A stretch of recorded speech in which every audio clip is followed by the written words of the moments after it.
I purchased these Let's Resin Chameleon Flakes off of Amazon, and I wasn't sure what I was going to get with them, so I wanted to share. They come with a little brush, and they come in these little bottles. Now, only through the camera can I actually see the colors better.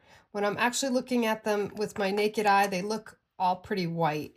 They're really, really glowy.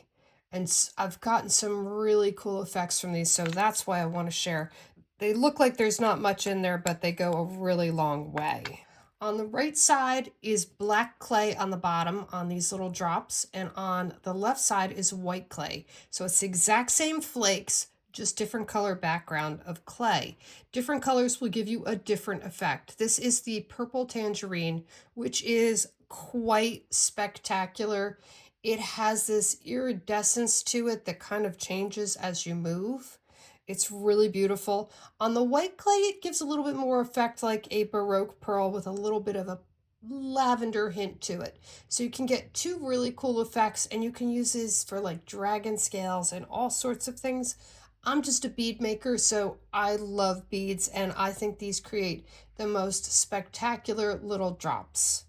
These are the red chartreuse, which gave a gorgeous Baroque pearl style on the white, and this fiery, really interesting green, orange, and red color on the black that really is stunning. But amazing the difference you get just with the color of clay in the background. This is the blue purple. On the white, it gives almost a yellow and lavender effect. And on the black, it's this deep royal blue with purple hints. Quite spectacular. They're both really pretty and really interesting. This is the green blue, which actually gives almost a pink effect on the white clay, which I just shocked at. I thought it was going to be more green. And on the black clay, it gives this gorgeous iridescence bluish green type of a color.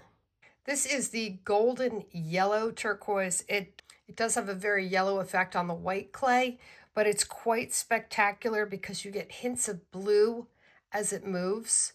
And on the black, it's quite spectacular. I could see this used for dragon scales or anything else.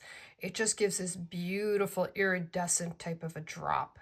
And our last color, this is golden green, and it leaves a really beautiful white pearl on the white clay, but on the black clay, it's this golden with a highlight of green as it moves. Quite spectacular. So I don't know if you could use these in your clay or supplies, but I wanted to show you how beautiful they are on clay, and you can make some beautiful beads with them. So I hope that gave you some ideas and inspiration, and thanks for watching.